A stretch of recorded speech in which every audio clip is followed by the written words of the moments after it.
Mobile phone നൽകാൻ എത്തിയിരിക്കുന്ന ആളുകൾ. Yes, please please come, please come.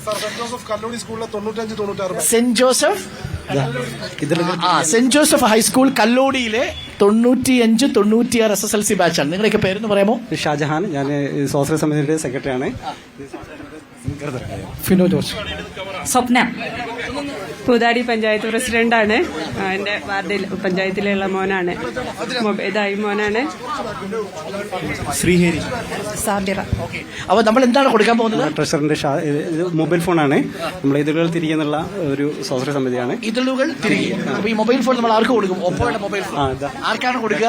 അദ്ദേഹത്തിനാണ് കൊടുക്കുക. ഷംസാദ് മലിക്കാരുടെ കയ്യിലേൽപ്പിച്ച് അദ്ദേഹം അത് ഹാൻഡ് ഓവർ ചെയ്യും. മോന്റെ പേരെന്താ? എന്റെ പേര് ശ്രീഹരി എന്നാ. ശ്രീഹരി എവിടെ താമസിച്ചിരുന്നത്? ഞാൻ കേണിച്ചിറ എന്ന് പറഞ്ഞ സ്ഥലത്ത്, കോളേരി എന്ന് പറഞ്ഞ സ്ഥലത്താണ്. എന്റെ ഫ്രണ്ട് അവിടെ ആയിരുന്നു. അപ്പൊ ഞാൻ ഫ്രണ്ടിന്റെ വീട്ടിൽ അവന്റെ അമ്മ കുറെ വിളിക്കുന്നു ചെല്ലണം എന്ന് പറഞ്ഞു. അപ്പൊ അങ്ങനെ ചെന്നതാണ് ഇപ്പോഴേ സംഭവം ഉണ്ടായത്. ഫ്രണ്ടിന്റെ വീട്ടിൽ പോയപ്പോഴാണ് മൊബൈലൊക്കെ പോകുന്നത്. എല്ലാം പോയി, അവര് ഉണ്ടായിരുന്നവരും പോയി. അവർ പോയെന്ന് വെച്ചാൽ അവരും പോയോ? എല്ലാരും പോയി. എങ്ങനെ പിന്നെ രക്ഷപ്പെട്ടത്?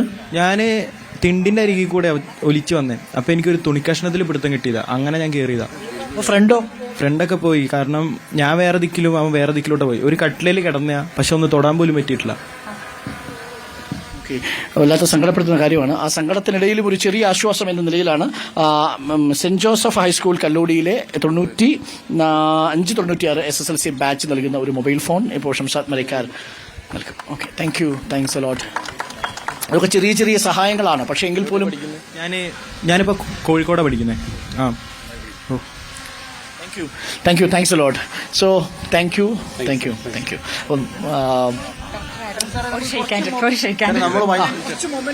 ഇനി മെമന്റോ ഉണ്ട്. റൈറ്റ്, ഫർണിച്ചറിലേക്ക് പോകും. Thank you. അപ്പൊ മെമന്റോ കൊടുക്കാൻ സഹകരിച്ച ആളുകൾക്കുള്ള മൊമെന്റോ ആണ്. Kerala motor sports society Shamsad Malikkar അത് ഹാൻഡ് ഓവർ ചെയ്യും. Shamsad Malikkar, Kerala motor sports society, please come. വരൂ, വാങ്ങിച്ചു. Kerala motor sports society. So നിങ്ങൾ കണ്ട ഈ ദൃശ്യങ്ങളിലെ വാഹനങ്ങളെല്ലാം ഇവരാണ് ക്രമീകരിച്ച് വന്നത്. എത്ര മണിക്ക് അവിടെ നിന്ന് ഇറങ്ങിയത്? രാവിലെ 5 മണിക്ക് ഇറങ്ങിയതാണ്. ആ റൈഡ് നമ്മൾ വളരെ സേഫ്